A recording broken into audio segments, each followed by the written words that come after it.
আল্লাহ রাব্বুল আলামিন বলেন, মা কানা মুহাম্মাদুন আবা আহাদিম মির রিজালিকুম ওয়ালাকির রাসূলুল্লাহি ওয়া খাতামান নাবিয়্যিন। আল্লাহ পাক বলেন, নবীজি এই পৃথিবীতে আপনি কোনো পুরুষের পিতা নন, আপনি কোনো ছেলে মানুষের পিতা নন, আপনি কোনো যুবকের পিতা নন। আপনার সমস্ত ছেলে সন্তানগুলো দুনিয়া থেকে আগে আমি আল্লাহ পাক বিদায় করে নিয়েছি। আর আপনি হলেন খাতামুন নাবিয়্যিন, আপনি হলেন আখিরি জামানার আখিরি পয়গম্বর। আপনার মাধ্যমে নবুয়তের দরজাকে বন্ধ করে দিয়েছি চিরতরের জন্য। আসমান জমিন যতদিন পর্যন্ত থাকবে, কিয়ামতের পূর্ব মুহূর্ত পর্যন্ত আপনার পরে আর কোনো নবী আগমন করবে না। আল্লাহ রাব্বুল আলামিন বলেন, হে নবীজি আমি রব হলাম রব্বুল আলামিন। গত জুমায় বলেছিলাম, আল্লাহর প্রশংসা আদায় করতে গিয়া আল্লাহ পাক সূরা ফাতিহার শুরুর দিকে ডাক জানায় দিচ্ছেন, আলহামদুলিল্লাহি রাব্বিল আলামিন। সমস্ত প্রশংসা, সমস্ত গুণকীর্তন, সমস্ত শুকরিয়া, সমস্ত ধন্যবাদ, সমস্ত কৃতজ্ঞতা আসমান জমিন কুল কানাতের মালিকের জন্য। আর আল্লাহ পাক আমার নবীর শানে আয়াতটুকু চমৎকার করে সেটিং করে সূরা আম্বিয়ায় সেট করে দিলেন। আল্লাহ রাব্বুল আলামিন বলেন, ওমা আরসালনাকা ইল্লা রাহমাতাল লিল আলামিন। আল্লাহ রাব্বুল আলামিন বলেন, হে নবীজি तमाम কুল কানাতের মানুষের জন্য আমি রব্বুল আলামিন আপনারে রহমত হিসাবে প্রেরণ করে দিলাম।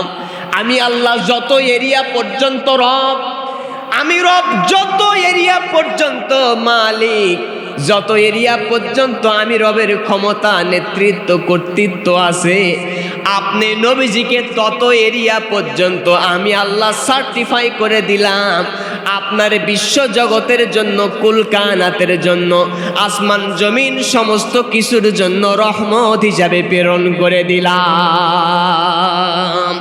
কিসের জন্য নবীজি রহমত? সেই জামানায় ঈসা আলাইহিস সালামের পর থেকে আইয়ামে জাহিলির যুগ, যেই সময়টার নাম দেওয়া হয়েছে, মাঝখানের এই সময়ে মানুষের ভিতরে এত অন্যায়, এত অপকর্ম, এত জুলুম, এত নির্যাতন, সুদ, ঘুষ, জেনা, ব্যভিচার, অন্যায়, অপদস্থ, জুলুম, নির্যাতন। ছেলে সন্তান হলে জীবিত রাখতো, কন্যা সন্তান হলে দুনিয়া থেকে বিদায় করে দিত, জীবন্ত কবর দিত। নারীরা রাস্তায় বের হতে পারতো না, ধর্ষণের শিকার হতো, ইফটিজিংয়ের শিকার হতো। দাস দাসীদের কোনো সম্পত্তির ওয়ারিস ছিল না, তাদের কোনো মর্যাদা ছিল না। মেয়েরা বাবার সম্পত্তি, স্বামীর সম্পত্তি থেকে কোনো হক পেত না, কোনো অধিকার ছিল না। দাস দাসীদেরকে বন জঙ্গলের পশুদের মতো তাদের সঙ্গে আচরণ করা হতো, লড়াই সংগ্রাম করে তাদেরকে জমিনে বেঁচে থাকা লাগতো। সেই যুগের নির্যাতিত মানুষদের দোয়া যেন রবের কাছে এই কায়দায় পৌঁছে গেল। আল্লাহ রাব্বুল আলামিন বলছেন, রব্বানা আখরিজনা মিন হাযিহিল ক্বরয়াতিয যালিমি আহলুহা ওয়াজআল লানা মিন লাদুনকা ওয়ালিয়্যাও ওয়াজআল লানা মিন লাদুনকা নাসীরা। সেই যুগের নির্যাতিত, কষ্টে পড়া, ইতিম, বৃদ্ধ, বনিতা, ছোট মানুষ, বড় মানুষ, দাস দাসী, মেয়ে, কন্যা সন্তানরা যেন আল্লাহর কাছে দোয়া করলো, আল্লাহ আমরা কঠিন জুলুমের ভিতরে আছি, আইয়ামে জাহিলিয়াতের ভিতরে অবস্থান করতেছি, অসভ্য মানুষের যুগে অবস্থান করতেছি। আল্লাহ তোমার কাছে দোয়া করলাম, এই জাতি থেকে তুমি আমাদেরকে হেফাজত করে নাও, আমাদের জন্য সাহায্যকারী পাঠায় দাও। আমাদের জন্য একটা উত্তম অভিভাবক নেতা পাঠায়া দাও। জাতির মানুষরা আল্লাহর কাছে দোয়া করলো, আল্লাহ একজন সাহায্যকারী পাঠায়া দাও, অভিভাবক পাঠায়া দাও। আল্লাহ পাক ওই আয়াত যেন বুঝালো, এই যুগে যত জুলুম নির্যাতন তোমরা শিকার হয়েছো, সমস্ত জুলুম নির্যাতনের অবসান কুফরি মতবাদ, শিরকি মতবাদ, জাহিলি মতবাদ, সমস্ত মতবাদকে, বাতিল মতবাদগুলোকে পদদলিত করবার জন্য, নিশ্চিহ্ন করবার জন্য আমি আল্লাহ পাক জগৎ সমূহের জন্য একজন রহমত পাঠায় দিলাম। আয়াতটুকু আমার সঙ্গে আবার তেলাওয়াত করেন। ওয়ামা আরসালনাকা ইল্লা রাহমাতাল লিল আলামিন।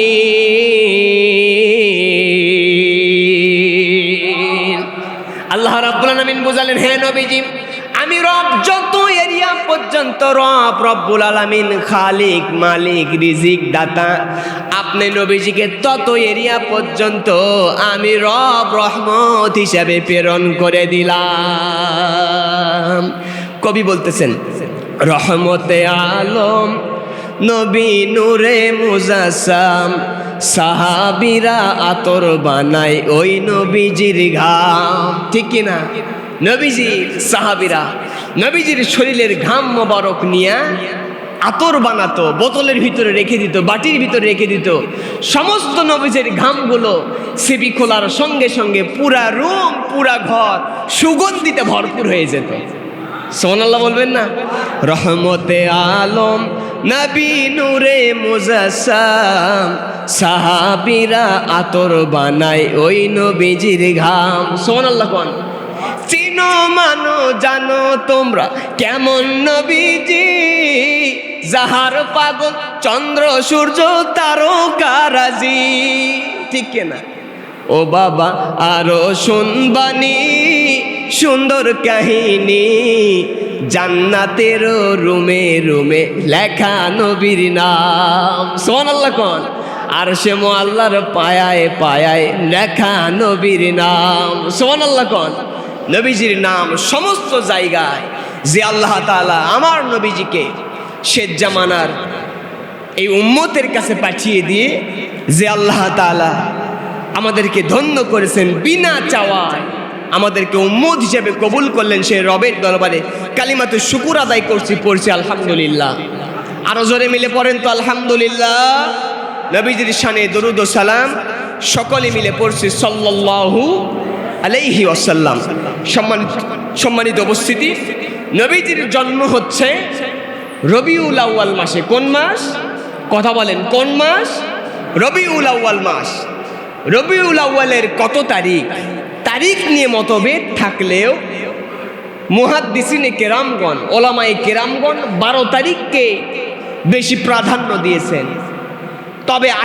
তবে তারিখের দিক থেকে 8 তারিখ, 12 তারিখ, এই তারিখের ভিত্তিতে মতভেদ থাকলেও নবীজি জন্মগ্রহণ করেছিলেন সোমবারের দিনে। সুবহানাল্লাহ। সোমবার সুবহে সাদিকের সময় আল্লাহ তাআলা নবীজিকে দুনিয়াতে প্রেরণ করে দিয়েছেন। সুবহানাল্লাহ বলবেন না? এই জন্য নবীজি প্রতি সোমবারে রোজা রাখতেন। নবীজিকে জিজ্ঞাসা করা হলো, ইয়া রাসূলুল্লাহ, আপনি সোমবারের দিন রোজা রাখেন কেন? নবীজি বলছেন, উলিদতু, আমি জন্মগ্রহণ করেছি এই দিনের ভিতরে, ফিহি, এই সোমবার, এই দিনের ভিতরে আমি জন্মগ্রহণ করেছি, যার জন্য আমি এই দিনটাকে রোজা হিসেবে পালন করি। সুবহানাল্লাহ। এই জন্য আমাদের জন্মদিনেও যদি আসে, আমরা ইবাদত বন্দেগী করবো না কেক কাটবো? কথা কয় না? ইবাদত বন্দেগী করে কাটাবো না কেক কেটে কাটাবো? অবশ্যই ইবাদত বন্দেগী করে আল্লাহর দরবারে আমাদের জন্মদিন পালন করা লাগবে। ঠিক কি না?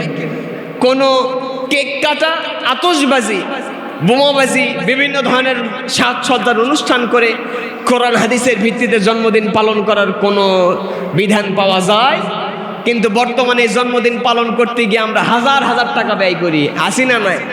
অথচ পাশের বাড়ির আব্দুর রহিম, আব্দুল করিম 2-3 বেলার কাছে এক বেলা না খেয়ে থাকে, আপনি আমি প্রতিবেশী খবর নিলাম না। নবীজি বলছেন, আপনার প্রতিবেশী না খেয়ে থাকলো, আপনি খবর নিলেন না। আপনি পেট পুরে নাকে তেল দিয়ে রাত্রিবেলা ঘুমালেন, আপনি মুমিনের কাতারে পড়তে পারেন না। কতক্ষণ ঠিক কিনা? সম্মানিত উপস্থিতি, তাহলে নবীজির জন্মের মাস রবিউল আউয়াল মাস। নবীজি সোমবার সুবহে সাদিকের সময় দুনিয়াতে আগমন করলেন। রাতেও নয়, দিনেও নয়। সুবহানাল্লাহ বলবেন না? কিসের জন্য রাতেও নয়, কিসের জন্য দিনেও নয়? আসমান জমিনের সমস্ত কিছুর চাইতে শ্রেষ্ঠ নবীজি, শ্রেষ্ঠ মানুষ দুনিয়াতে আগমন করবে। রাত অভিযোগ করতে পারে রব্বুল আলামিন, তুমি আমার রাতের অংশের ভিতরে, রাতের গণ্ডির ভিতরে তোমার হাবিবরে পাঠাও, আমি রাত বড়ই ধন্য হয়ে যাব। দিন যদি রবের কাছে আবেদন করে, রব্বুল আলামিন তোমার প্রিয় হাবিবকে আমি দিনের বেলায় প্রেরণ করো, আমার সুনাম হয়ে যাবে, আমার মর্যাদা বেড়ে যাবে। আল্লাহ পাক যেন রাতকেও খুশি রাখলেন, দিনকেও খুশি রাখলেন। রাতেও নয়, দিনেও নয়, সুবহে সাদিকের সময় ভোরবেলায় আল্লাহ পাক নবীজিকে দুনিয়াতে আগমন করার সুযোগ করে দিয়েছে। আমার বন্ধুগণ, নবীদের সাহাবী আন হুযায়ফা রাদিয়াল্লাহু তাআলা আনহু قال لقيت النبي صلى الله عليه وسلم, হযরত হুযায়ফা রাদিয়াল্লাহু তাআলা আনহু বলছেন, নবীজির সঙ্গে আমার একদিন মদিনার একটা রাস্তায় দেখা হয়ে গেল। কি হলো? কথা কয় না, কি হলো? নবীজির সঙ্গে মদিনার একটা রাস্তায় আমার সঙ্গে নবীজির দেখা হয়ে গেল। নবীজি সেই সময় আমাকে ডাকতে বলতেন, হুযায়ফা, আমি নবীজি আমার কিছু পরিচয় তোমার কাছে দিয়ে দিতে চাই। নবীজি বলছেন, হে হুযায়ফা, শুনে নিয়ে যাও, আমি নবীজির কয়েকটি নাম তোমাদের কাছে দিলাম, তোমার কাছে জানায় দিলাম। হযরতে হুযায়ফাকে লক্ষ্য করে নবীজি ডাকতে জানায় দিচ্ছেন, আনা মুহাম্মদ, আমি হলাম মুহাম্মদ সাল্লাল্লাহু। দ্বিতীয় নম্বরে নবীজি বলছেন, আনা আহমদ, আমি হলাম আহমদ। আল্লাহু আকবার কোন। মুহাম্মদ মানে হলো সবচাইতে বেশি প্রশংসিত, যার নাম সবচাইতে বেশি উচ্চারিত হয়। আর আহমদ হলো সেই ব্যক্তি যিনি সর্ব অবস্থায় প্রশংসা করেন। পড়েন সুবহানাল্লাহ। নবীজি বলছেন, আনা মুহাম্মদ, আমি মুহাম্মদ, ওয়ানা আহমদ, আমি আহমদ। সুবহানাল্লাহ কোন। তৃতীয় নম্বরে নবীজি বলছেন, ওয়ানা নাবিয়ুর রহমা, আমি হলাম রহমতের নবী, দয়ার নবী, মায়ার নবী। নবীজি এইবার চতুর্থ নম্বরে ডাকটা জানায় দিচ্ছেন, ওয়ানা নাবিয়ুত তাওবা, আমি হলাম তওবার নবী। হাজারো অন্যায় জুলুম অপরাধ করেছে, আমি নবীজির কাছে বসে গেছে, দরবারে বসে গেছে, আমার হাতে হাত রেখে মুসলমান হয়ে গেছে। আমি যদি রবের কাছে সুপারিশ করে দেই, ওই ব্যক্তির তওবা রবের আরশে মুআল্লায় পৌঁছে যায়। নবীজি ডাকতে জানাই দিচ্ছেন, ওয়ানাল মুকাফফি, আমি নবীজি হলাম সবার শেষে আগমনকারী। নবীজি শেষ পর্যায়ে ডাকটা জানায় দিচ্ছেন, ওয়ানাল হাসির, আমি হলাম এমন নবীজি, আমি হলাম এমন নবীজি আগমনকারী, আমি হলাম হাসির। নবীজি শেষ পর্যায়ে ডাকটা জানায় দিচ্ছেন, ওয়া আনা নাবিয়ুল মালাহিম, আমি নবীজি হলাম জিহাদের নবী। কয়েকটা নাম পাইলাম। এক নম্বরে নবীজি বললেন, আনা মুহাম্মদ, আমি মুহাম্মদ সাল্লাল্লাহু। দ্বিতীয় নম্বরে বলেন, আনা আহমদ, আমি হলাম আহমদ। তৃতীয় নম্বরে নবীজি বললেন, আনা নাবিয়ুর রহমা, আমি রহমতের নবী। চতুর্থ নম্বরে ডাকতে জানা দিলেন, আনা নাবিয়ুত তওবা, আমি হলাম তওবার নবী, আমি হলাম হাসির। আল্লাহু আকবার কোন। নবীজি এরপরে ডাকতে বললেন, আমি হলাম হাসির। এরপরে নবীজি বলছেন, আনাল মুকাফফি, আমি হলাম মুকাফফি। শেষ পর্যায়ে নবীজি ডাকতে জানা দিচ্ছেন, আমি হলাম এমন নবী, দিন ইসলাম, কোরআন সুন্নাহ, আল্লাহর বিধান, আমি নবীজির আদর্শ বাস্তবায়ন করার জন্য শুধু মিষ্টি খাওয়া সুন্নত পালন করেছি তা নয়, জিহাদের ময়দানে আমি নবীজি ময়দানে জিহাদে শরীক হয়ে গেছি। তুমি মিসওয়াক করা ফজিলত তো জানো, খাবার শেষে মিষ্টি মুখের হাদিসটাও মানো। কথা কয় না। তুমি মিসওয়াক করা ফজিলত তো জানো, খাবার শেষে মিষ্টি মুখের হাদিসটাও মানো। তুমি হক কথাটা উচ্চ স্বরে বলতে পারো না, অন্যায় দেখে বারুদ হয়ে জ্বলতে পারো না।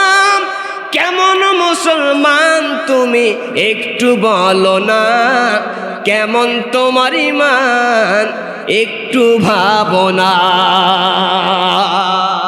ঠিক কিনা? এই জন্য আমার বন্ধুগণ, নবীজি নবীর পরিচয় দিচ্ছেন, আমি মুহাম্মদ, আমি আহমদ, আমি হাসের, আমি হলাম মুকাফি, আমি রহমতের নবী, দয়ার নবী, মায়ের নবী, আমি হলাম তওবার নবী, আমি হলাম জিহাদকারী নবী। নবীজির এবার নাম জানলাম। নবীজির বাবার নাম হলো আব্দুল্লাহ, মায়ের নাম হলো আমিনা। সুবহানাল্লাহ কোন। আমরা ওই যে কিয়ামের ভিতরে নবীজির দুরূদ সালামের ভিতরে পড়ি কি পড়ি না?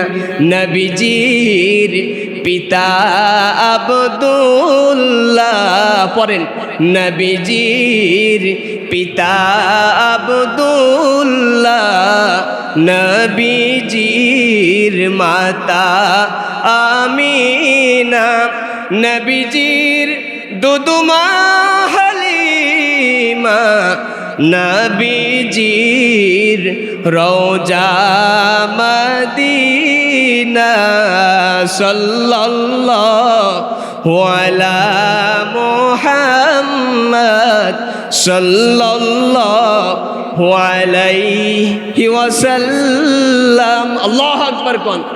নবীজির বাবার নাম আব্দুল্লাহ, মায়ের নাম আমিনা, নবীজির দাদার নাম হলো আব্দুল মুত্তালিব, হাশেম গোত্রের মানুষ, কুরাইশ বংশের মানুষ। আল্লাহু আকবার কোন।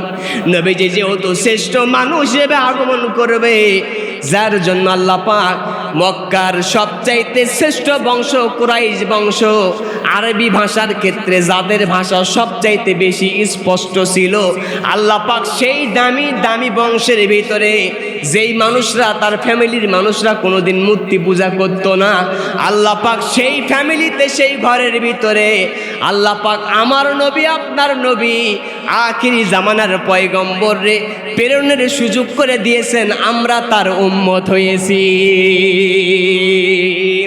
আমার বন্ধুগণ, গভীর মনোযোগ দেন। নবীজি দুনিয়াতে আগমন করবেন। আমার দেশে একটা কথা আছে, গাছ ভালো হইলে তার ফল ভালো হয়, কথা কয় না? বীজ ভালো হইলে সেই গাছের ফলমূল ভালো হয়, ঠিক কিনা? বাবা ভালো হইলে সন্তান ভালো হয়, মা যদি ভালো হয় সন্তানও ভালো হয়। মায়ের বংশ, বাবার বংশ যদি একটা চোরও থাকে, দেখা যায় 40 বছর হলেও পার হয়ে গেল একটা চোর বাহির হয়, কথা কয় না? আরো জোরে। বাবা যদি স্বৈরাচার হয়, সন্তানও কিন্তু স্বৈরাচারের মতোই হয়, কথা কয় না? বাবা যদি, মা যদি আলেম ওলামার পক্ষের লোক হয়, আলেম ওলামাদেরকে মহব্বত করে, তাদের ঔরজাত সন্তানও কিন্তু আলেমদের কোলে নাই। কোনোদিন আলেমদেরকে মিথ্যা মামলা দিয়া ফাঁসির রশিতে ঝুলাইতে পারে না। এই জন্য নবীজির বাবা, নবীজির জীবন জানার আগে নবীজির ফ্যামিলি, পরিবার সম্পর্কে আপনাকে জানা লাগবে।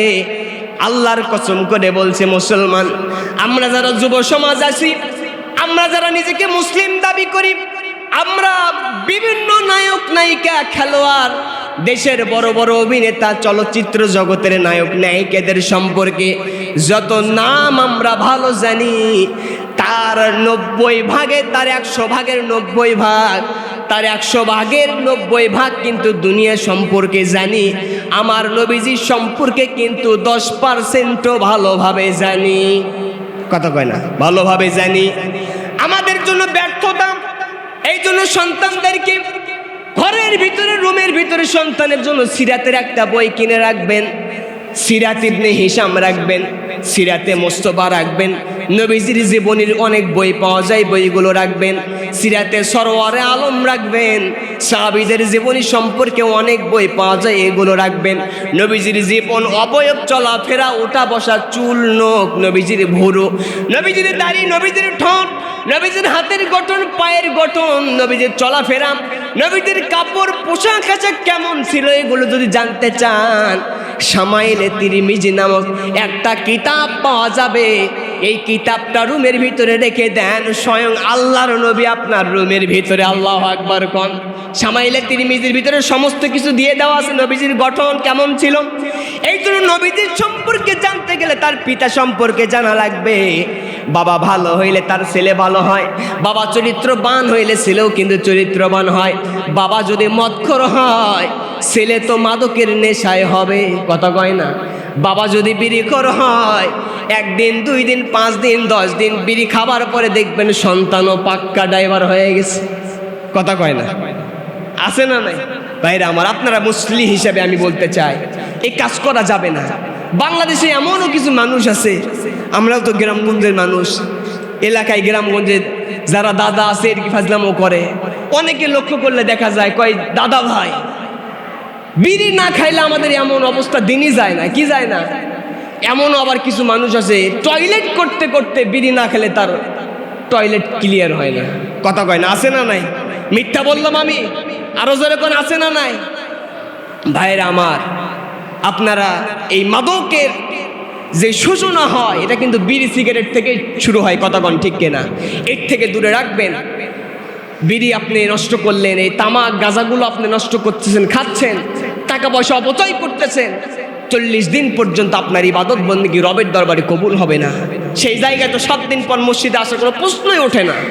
এই জন্য আল্লাহ পাক যেন এই তামাক থেকে, এই বিড়ি থেকে, এই মাদক থেকে, গাঁজা ইয়াবা যত ধরনের অন্যায় অপকর্ম আমাদের দেশে এই খাদ্যদ্রব্য আছে, সমস্ত কিছু থেকে আল্লাহ পাক যেন আমাদেরকে হেফাজত করেন। সকলে পড়েন আল্লাহুম্মা আমিন।